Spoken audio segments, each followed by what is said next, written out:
Hello everyone. Today we will start our chapter number 3. So this is your chapter 3, Iswaran the storyteller. One night Mahindra woke up from his sleep and saw a dark cloudy form. He broke out into a cold sweat, was it a ghost? क्या कहते हैं कि भाई एक रात महेंद्र जो था वो अपनी रात नींद में उठता है और क्या देखता है कि एक कोई क्लाउडी सी शेप, डार्क अंधेरे में कोई क्लाउडी सी शेप उसे दिखाई देती है, यानी कि कोई गहरी शेप उसे दिखाई देती है। He broke out into A cold sweat, और उसको देखते ही उसके पसीने छूट जाते हैं। Was it a ghost? क्या वो कोई घोस्ट था, भूत था? And this is the sketch of Eswaran. So the chapter is about a person, his name is Eswaran. And Eswaran जो है he is a story teller. Eswaran जो है वो एक स्टोरी टेलर है, यानी कि वो स्टोरी सुनाता है. उसके बारे में ही वो ये चैप्टर है. देखते हैं क्या है. और इस चैप्टर में भी वो एक स्टोरी ही सुनाता है राइटर को. देखते हैं, चलो.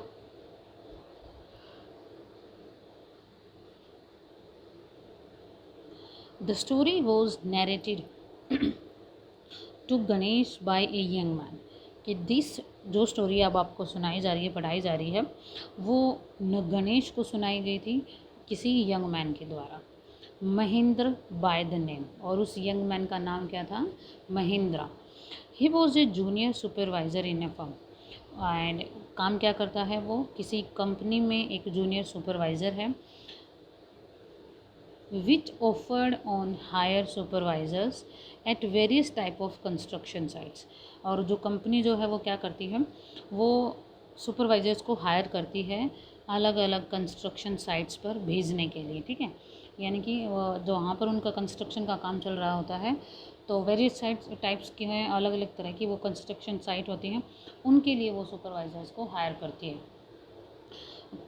जैसे कि भाई फैक्ट्रीज़ हैं, ब्रिजेज़ के लिए, डैम एंड सोन, इस तरीके की साइट पर उनको भेजा जाता है. Mahindra's job was to keep an eye on the activities at the work site. Mahendra जो है उसका काम क्या था कि भाई जो वर्क साइट है, यानी कि जहाँ पर काम चल रहा है, वहाँ पर जितनी भी एक्टिविटीज़ हो रही हैं उनके ऊपर नज़र रखनी है. He had to keep moving from one place to every now and then. और इसी वजह से उसको एक जगह से दूसरी जगह पर बार बार जाना पड़ता है.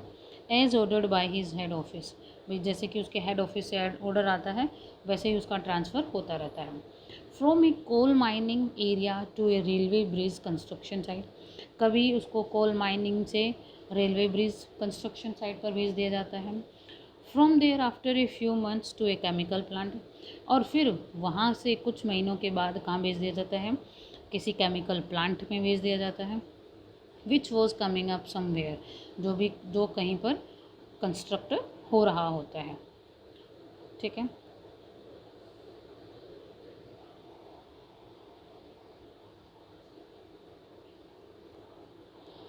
He was a bachelor.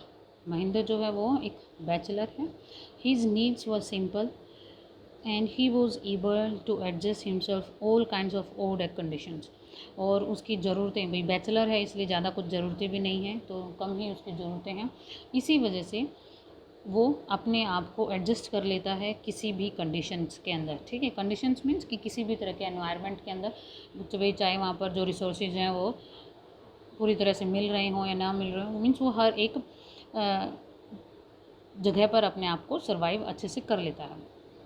Weather it was an ill equipped circuit house, और चाहे वो भाई किसी इल इक्विपमेंट्स जहाँ पर अच्छे से संसाधन ना हो, कोई साधन ना हो, रिसोर्स ना हो, सर्किट हाउस हो, और ए मेक शिफ्ट कैनवास टेंट, या फिर वो किसी टेंट में ही रह रहा हो, middle of a stone query, means पत्थरों के बीच में, तो मीन्स वो कहीं भी रह लेता है.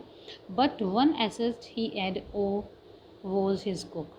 लेकिन एक एसेट था उसके पास, यानी कि एक साधन कह सकते हैं हम उसको, कि एक साधन वो हमेशा अपने पास रखता था, और वो क्या था?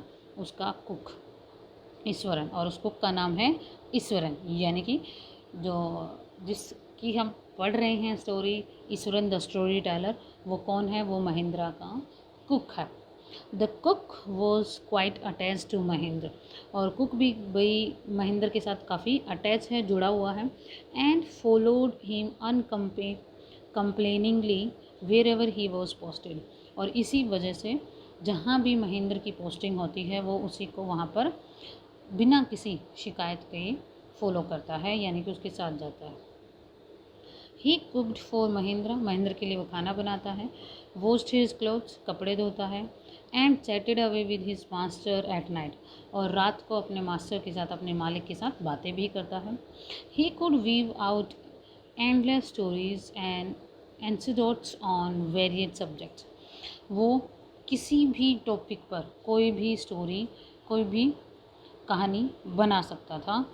Ishwaran also had an amazing capacity to produce vegetables and cooking ingredients seemingly out of nowhere।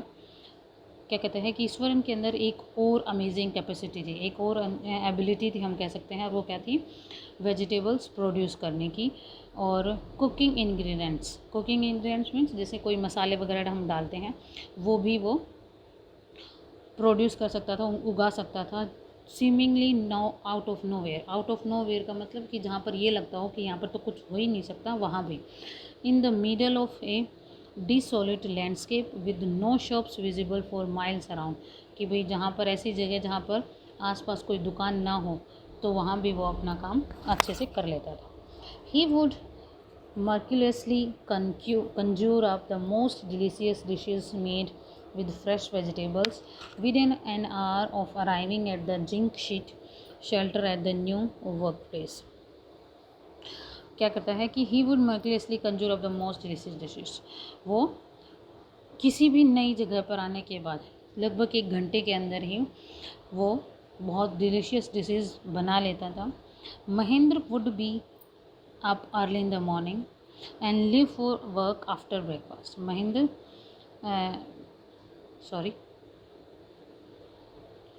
जो था वो सुबह जल्दी उठता और फिर ब्रेकफास्ट करके काम के लिए निकल जाता था। Carrying some prepared food with him, और अपने साथ कुछ जो खाना बनाकर रखता था ईश्वरन वो लेकर जाता था। मीनवाइल ईश्वरन वुड टिडी अप द शेड, और पीछे से ईश्वरन क्या करता था? जो शेड थी यानी कि जो उनका झोपड़ा कह सकते हो, चाहे उनका रूम कह लो, उसको क्लीन करता। वॉश द क्लॉथ्स, कपड़े धोता। And have a leisurely bath, और बड़े आराम से बाथ लेता। Pouring several buckets of water over his head, लगभग क्या कहता है कि बहुत सारी बाल्टियाँ डालता रहता अपने सिर के ऊपर, बाल्टियाँ मीन्स पानी डालता रहता। Muttering a prayer all the while, और इस दौरान वो कुछ प्रेयर गुनगुनाता रहता था। It would be lunch time by then, और तब तक लंच टाइम हो जाता था। After eating he would ready for a while before dozing off, और फिर उसके बाद वही वो डोजिंग ऑफ का मीन्स कि वो थोड़ा सा रेस्ट करता है, थोड़ी सी नींद लेता था। Sorry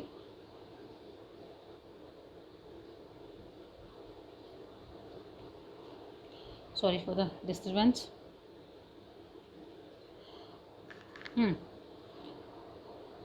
The book was usually some popular Tamil thriller running of 100 pages। एक लाइन रह गई बीच में। After eating he would read for a while before dozing off। हाँ, खाना खाने के बाद वो सोता था, और सोने से पहले वो कुछ बुक वगैरह रीड करता था।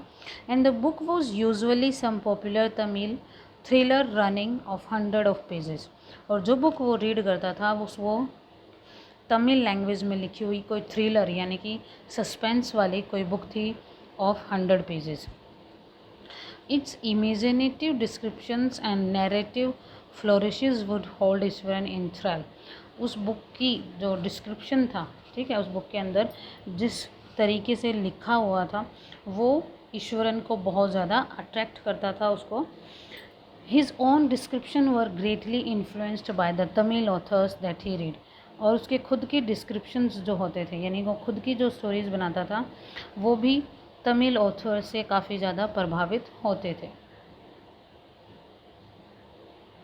When he was narrating even the smallest of incidents, जब वो कोई छोटे से छोटा इंसिडेंट भी नरेट करता सुनाता, he would try to work in suspense, तो वो उसके अंदर भी कुछ सस्पेंस डालने की कोशिश करता, काम कर जरूर, and A surprise ending into the account, और उसके अंदर एक सरप्राइज इवेंट डालता, यानी कि एक सरप्राइज पार्ट डालता था.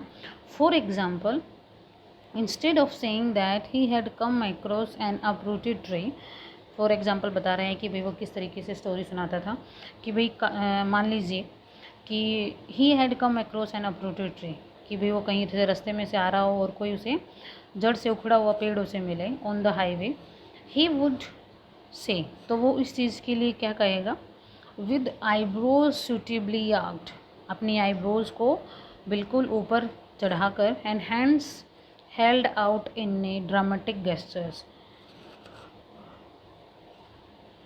और हाथों को भी एक ड्रामेटिक जेस्चर के अंदर की तरह करता.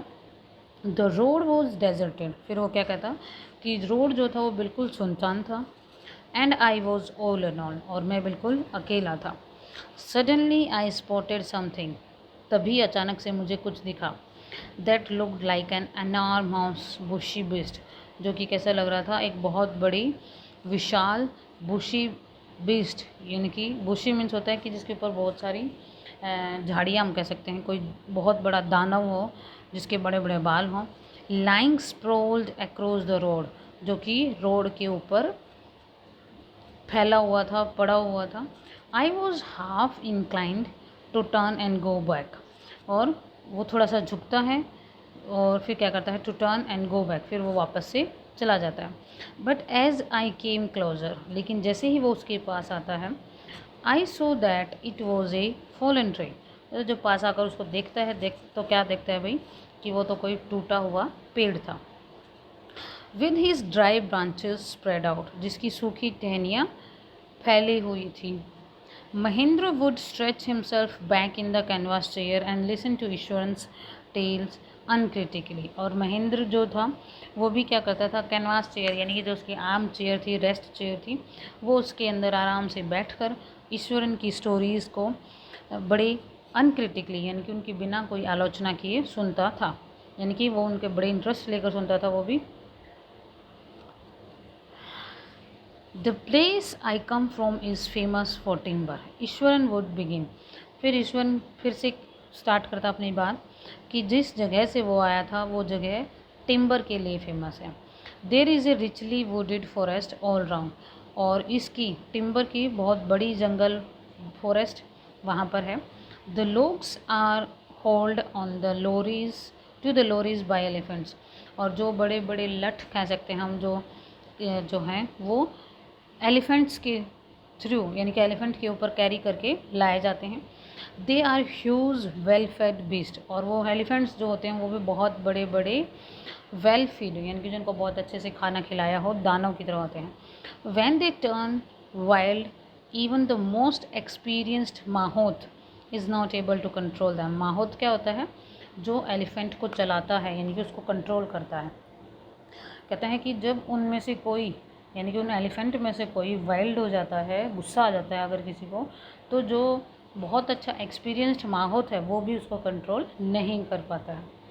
After this prologue Iswaran would launch into an elaborate incident involving an elephant, और उसके बाद ईश्वरन क्या करता था ही, वो एक एलिफेंट से रिलेटेड ही कोई स्टोरी सुनाता है, यानी कि अपने इस पॉइंट को कंटिन्यू करते हुए. ठीक है. सो द जो नेक्स्ट पार्ट है that we will do in the next video. Till then read this chapter yourself and stay home, stay safe and stay learning.